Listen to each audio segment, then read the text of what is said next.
Heboh, Kang Deddy kembali menjadi perdebatan di dunia Islam. Setelah sebelumnya Kang Deddy dituduh musyrik, Jawa Barat akan dia bikin jadi daerah yang penuh dengan kemusyrikan, saudara. Kini kebijakan baru Kang Deddy terkait peraturan penerima bantuan hanya akan diberikan pada keluarga yang suaminya harus melakukan KB terlebih dahulu kembali jadi perdebatan besar. Ya, sebelumnya Kang Deddy telah memberikan pernyataan sebagai berikut. Saya selalu menuntut orang yang saya bantu KB dulu, dan yang harus hari ini dikejar yang KB harus laki-laki. KB itu apa, guys? KB itu apa? Ya, saya udah berhasil, Pak. Bapak bisa dilihat di tayangan saya. Kenapa? Jangan membebani reproduksi hanya perempuan. Perempuan jangan menjadi orang yang menanggung beban dari reproduksi. Sabab nubekian salaki. Nah, ini serius. Harus laki-laki. Ini maksudnya apa nih? Harus laki-laki. Ini harus laki-laki. Kenapa? Kalau perempuannya seringkali nanti banyak problem. Nanti ada misalnya minum pil KB-nya lupa beda jeung pilkada. Hari pilkada itu kan jadi dulu baru lupa. Jadi dulu baru lupa. Kalau pil KB lupa ya baru jadi. Oh, mungkin itu pil perancang ya, perancang untuk keluarga gitulah kan, KB gitu. Karena kalau asal minta maaf toh. Aduh. Ini harus terintegrasi, Pak, dan nanti harus berbasiskan data kependudukan. Sehingga di data kependudukan itu, saya ingin di data kependudukan itu sudah tercantum orang itu KB atau tidak. Untuk apa? Ketika kami menurunkan bantuan, ber-KB bantuan. Belum ber-KB, ber-KB dulu. Tapi KB-nya harus laki-lakinya. Yang bertanggung jawab membangun rumah suaminya. Yang bertanggung jawab terhadap pendidikan anak-anaknya suaminya. Kalau suaminya tak mampu lagi membesarkan anaknya, membiayai pendidikannya, maka dia sudah gagal menjadi seorang suami. Dan tentu saja pernyataan Kang Deddy tersebut kini menjadi polemik di kalangan masyarakat. Sampai-sampai ulama besar di tanah air yaitu Buya Yahya telah ikut memberikan pernyataan. Namun pernyataan dari Buya Yahya ini telah membuat kaget satu Indonesia dan telah membuat para ulama radikal juga terkejut. Baik, untuk lebih lengkap dan jelasnya, mari kita saksikan sama-sama pernyataan dari Buya Yahya untuk Kang Deddy. Pertama, ada rambu-rambu untuk semuanya. Jika Anda jadi pemimpin, jadilah pemimpin yang baik. Kalau jadi rakyat, rakyat yang baik.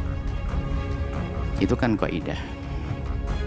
Pemimpin yang baik harus berusaha untuk selalu membuat perubahan yang baik. Tentunya membuat perubahan bersama-sama dengan melibatkan semua orang yang ada bersamanya atau di tempatnya untuk membuat perubahan. Rakyat yang baik itu bukan juga mengganggu pemimpin yang ingin melakukan kebaikan, tapi mendukung kebaikan yang direncanakan atau dilaksanakan. Kalau ada kekurangannya, ya kita membuat koreksi, membenahi dengan cara yang baik juga. Loh, kalau hidupnya begini kan enak. Kadang-kadang kesombongan kita sebagai seorang pemimpin diingatkan oleh rakyat untuk kebaikan tidak mau, atau rakyat tuh pengennya pemimpinnya malaikat, nggak punya kesalahan, ya nggak ketemu, nggak model seperti itu. Jadi ayo kita itu memandang semuanya sebagai mitra untuk ta'awun alal birri wat taqwa, tolong menolong dalam kebaikan. Mungkin bicara tentang Gubernur Jawa Barat, kalau diperhatikan ada upaya-upaya membuat perubahan menjadi lebih baik. Dari sisi ini tentunya kita harus dukung, bukan gubernurnya si A, si B, si C. Kepada semua pemimpin, hendaknya kita punya cara pandang yang sehat. Baik itu saya dukung atau tidak saya dukung. Kalau memang ingin membuat perubahan yang baik, maka ayo kita dukung kebaikan-kebaikannya. Kemudian jika ada sesuatu yang tidak baik, dan memang beliau-beliau itu kan bukan malaikat turun, akan tapi punya ijtihad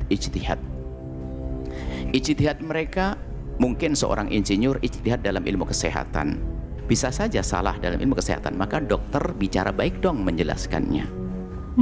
Ada lagi mungkin ijtihadnya seorang pemimpin tentang kebersihan, ternyata ada yang lebih ahli lagi, siap dong menerima kritik.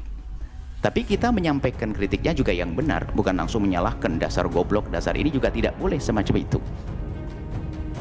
Kalau mungkin di dalam urusan seruan pertanian misalnya, kalau ternyata menurut ahlinya tidak cocok, ya tinggal nyampaikan, Pak pemimpin sepertinya belum cocok, tapi tanpa harus membodohkan dan sebagainya. Kita ingin membangun satu cara hidup yang baik. Bahasa sederhana, jika aku di depan, aku akan menarik kuat untuk maju. Jika aku di belakang, aku akan dorong agar cepat sampai tujuan. Itu cara hidup yang baik. Tapi kalau sudah cara saling menjatuhkan, saling merendahkan, kesombongan dari pemimpin, kesombongan dari bawahan, tidak akan sampai kepada tujuan. Benar ya.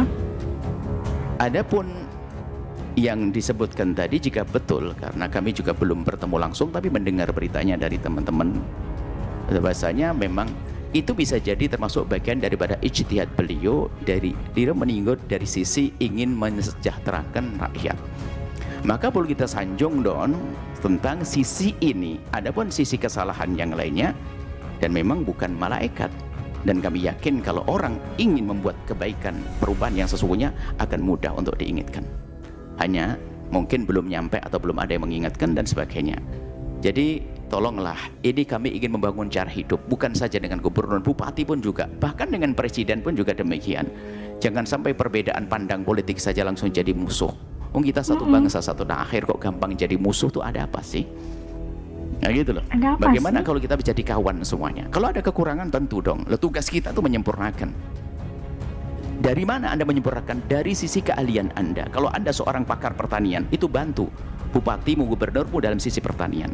Kalau Anda seorang pakar kesehatan, dari sisi kesehatan Anda. Kalau Anda seorang ngerti hukum, tentu dari sisi hukum. Seperti itu. Kalau Anda misalnya, kalau pemimpin Anda seorang dokter, lalu dia berbicara tentang ilmu kedokteran, lalu benar, lalu di saat menyinggung urusan agama salah, ya memang dia bukan bagiannya. Tinggal mengingatkan saja tanpa harus kita bodoh-bodohkan, mohon maaf. Ini kan cara hidup yang baik. Iya benar. Ya, kita ingin membangun semacam ini. Kita sudah bosan di media ini dengan caci maki, olok-olokan antara ustadz dengan ustadz, ini dengan ini dan sebagainya. Baik, bisa jadi ini adalah ijtihadnya seorang pemimpin untuk mensejahterakan, karena urusannya adalah bantuan apa? Sosial ya tadi itu. Bantuan sosial, berarti insinya mensejahterakan rakyat. Tapi bisa jadi memang rakyat perlu edukasi, tidak usah di wilayah besar. Di wilayah pesantren saja itu ada, istilah pesantren lingkup begini nih.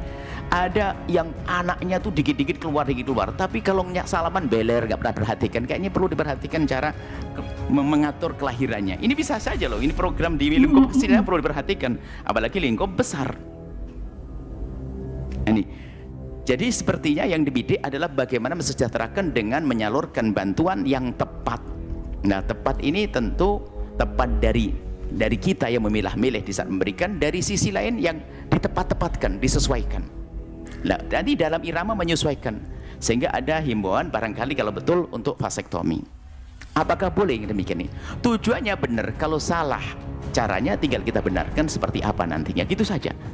Jadi jangan sampai terjadi polemik panjang lalu caci maki, kita tidak merindu untuk itu semuanya. Kepada semuanya tolong, pemimpinnya siapapun dia, ini harus punya kaidah hidup yang baik. Adapun masalah vasektomi, tobektomi. Vasektomi itu adalah, mungkin sederhananya adalah salah satu cara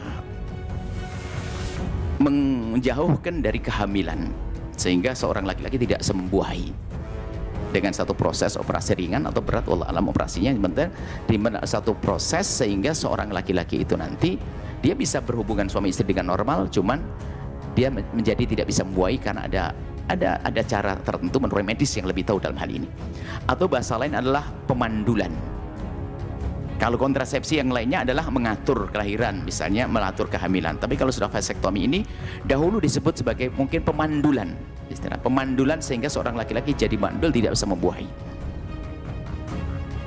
Jika pemandulan, maka tidak diperkenankan. Pemandulan ini secara hukum fikih sebelum diterapkan kepada rambu-rambu negara tadi yang disebutkan. Dalam hukum fikih dulu, kalau pemandulan tidak diperkenankan. Karena sudah punya anak dua lalu dimandulkan. Oh, jangan dimandulkan. Kita tidak bisa menjamin anaknya. Jangan-jangan besok anaknya diambil ke surga duluan, akhirnya nggak punya anak lagi, nyesel kan gara-gara mandulkan diri. Kita tidak tahu apa yang terjadi esok hari. Yang ada adalah mengatur kehamilan dengan cara alat-alat kontrasepsi yang sehat, mohon maaf, dengan cara azl dan seterusnya. Ada nanti kontrasepsi yang banyak, itu pun harus dipilah-pilah. Baik, adapun vasektomi atau sistem pemandulan ini, tentunya ada di antara para medis sendiri kan juga berdebat. Mohon maaf para dokter, tentu ini kami nukil daripada yang kami dengar daripada perkataan para dokter juga. Di antara dokter pun khilaf setelah itu di akhir-akhir ini. Apakah vasektomi nanti bisa dikembalikan sehingga mandulnya tidak selamanya? Pemandulannya. Dahulu dikatakan bahasanya vasektomi adalah pemandulan selama-lamanya. Jika benar itu pemandulan selama-lamanya, maka jelas tidak diperkenankan. Tidak dalam dibolehkan ya kalau dalam pemandulan agama. selama-lamanya. Akan tapi katanya teknologi canggih hari ini bisa mengembalikan dari pemandulan itu, bisa dikembalikan. Tentunya ini adalah dari awal yang menjelaskan bahwasanya tidak bisa dikembalikan, kemudian setelah ada kembalikan bisa saja sebuah teknologi. Akan tapi sejauh mana kebenaran bahwasanya orang yang sudah divasektomi nanti bisa ada keperluan bisa dikembalikan lagi. Sejauh mana kebenaran akan bisa dikembalikan lagi? Berapa persen? Ada pembuktiannya. Nah, artinya untuk bicara yang mengembalikan di antara para medis, para dokter belum sepakat juga. Atau mungkin belum ada pembuktian. Hanya secara teori atau bagaimana? Yang jelas bahwa melakukan vasektomi jika memang tidak bisa tidak membuai atau pemandulan selamanya, itu tentu tidak diperkenankan, seolah mendahului Allah, pasti anaknya bakal besar, anaknya bakal hidup dan sebagainya. Kalau ternyata masih ada bisa kembali, itu pun juga proses berat, biaya juga, itu juga mengeluarkan uang lagi dan sebagainya. Benar. Maka alangkah mudahnya jika diberi edukasi untuk mengatur kehamilan dengan cara selain itu, yang ulama tidak berbeda pendapat, ulama tidak menyalahkannya. Dan insya Allah ini kalau ini sampai kepada pemimpin kita, gubernur, insya Allah akan, karena beliau memang seolah-olah ingin, memang saat ini ingin membuat perubahan, maka kami yakin akan didengar. Jadi bisa saja dengan cara yang lain diajari, dengan cara yang benar, apakah mungkin dengan azl, mungkin dengan, mohon maaf, dengan kontrasepsi yang mungkin dengan obat atau kondom atau apa yang lainnya.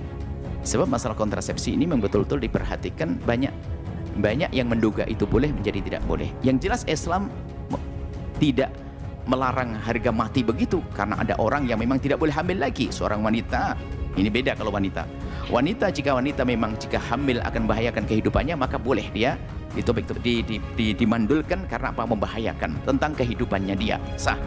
Ada beberapa rambu-rambu. Intinya harapan kami, karena vasektomi ini adalah pasti ulama akan berbicara, seperti halnya kalau seorang pemimpin bicara tentang medis, tak taunya menurut ahlinya juga tidak sesuai, pasti para dokter berbicara. Atau bicara tentang pertanian, ternyata orang pertanian akan berbicara, maka alangkah indahnya setelah itu merapat, kemudian kita diskusikan apa solusinya agar kehamilan kelahiran bisa dirapikan. Kalau dulu istilahnya keluarga berencana, tentunya dengan cara yang tepat, yang bagus, tanpa harus melakukan sesuatu yang berbenturan dengan syariat.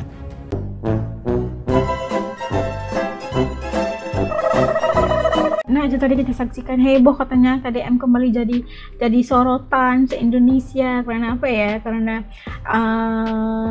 Kang Deddy itu kita paham maksudnya itu mahu mensejahterakan masyarakat, karena mungkin tingginya kadar kelahiran di tempat beliau itu di Jawa Barat menyebabkan mungkin ada anak-anak yang mungkin tidak sempat merasakan apa ya, gimana ya, perancangan keluarga itu nggak ada lah gitu, kayak gitulah kita kan nggak tahu lah pelas nak jelaskan macam mana.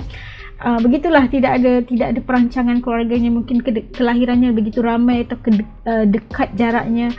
Itu yang dinyatakan oleh Kang Deddy, mesti dari pihak laki-laki itu harus ada makan obat kayak gitulah, harus diatur, ada supaya ada rencananya, ada perancangannya agar tidak anaknya itu tidak terlalu ramai, kadar kelahiran tu terlalu ramai kualiti, tapi kuantiti tu ramai, tapi nak menjaga tu kualiti untuk anak-anak tu tidak ada.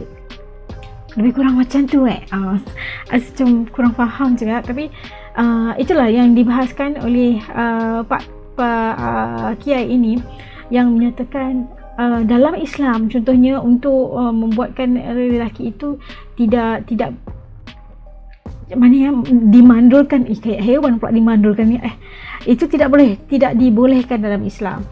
Begitu juga kalau dikata boleh on off, misalnya dimandulkan kemudian tidak dikembalikan kepada asal, itu harus pembuktian daripada segi medisnya, daripada segi caranya kayak gimana itu. Tapi menurut kiai ini, apa yang lebih dia mendukung apa yang dinyatakan oleh Gubernur Kang Deddy. Dia tahu sebenarnya masyarakat itu harus diatur agar kesejahteraan masyarakat, kesejahteraan keluarga itu dapat kembali dengan menjadi lebih baik untuk mensejahterakan masyarakat. Itu kepentingan pemimpin, itu tujuan pemimpin yang bagus, yang baik. Dia tidak menyalahkan Kang Deddy, mendukung apa yang dinyatakan oleh Kang Deddy. Tapi Buya Yahya menyatakan kalau menurut Islam begini, namun apakah alangkah lebih baiknya sekiranya bisa diajar solusi yang lebih baik, diajar caranya bagaimana, tidak melibatkan perkara-perkara yang tadi itu, yang misalnya memandulkan dan sebagainya. Itu yang dinyatakan mungkin melalui pengobatan atau apa aja, tidak melibatkan pemandulan dan sebagainya lah. Itu harus diajar solusi yang lebih baik, diajar dengan orang yang tepat, oleh orang yang tepat, caranya bagaimana, alatnya apa gitu, itu lebih baik, dan apa, tidak melanggar fiqh hukum dan sebagainya. Asal ke penjelasan dari Buya Yahya ini sangat apa ya, sangat komentarnya sangat rasional dan terobjektif tentang isu yang sedang hangat ini, dan dia bijaksana, penggunaan perkataannya begitu santun dan membuatkan kita ni merasa ada banget mendengar penjelasannya. Jadi kita jadi faham. Dia tidak menghalang ataupun tidak menidakkan apa yang ingin dilakukan oleh Kang Deddy, malah mendukung. Tapi perlu ada cara yang benar, yang tidak menyalah hukum, yang tidak menyalah fiqh dan sebagainya. Itu asuka sangat. Dia tidak menolak, malahan mendukung demi kelangsungan masyarakat yang lebih berkualiti. Itu yang kesejahteraan masyarakat di kedepannya itu lebih penting, dan dia bersetuju banget. Okey, kalau menurut kalian kayak gimana? Okey, kalau sudah paham benar kalau apa yang dinyatakan oleh Buya Yahya ini, jadi paham okey, kalau kalian itu kayak gimana? Ada komentar kalian, jangan lupa titip komen di bawah supaya juga tahu pandangan dan respon kalian mengenai apa yang telah dinyatakan oleh Kang Deddy, dan juga komentar daripada Buya Yahya ini. Okey, sampai ketemu lagi insya-Allah dalam video. Jaga diri semuanya. Assalamualaikum. Dadah. Hatur nuhun.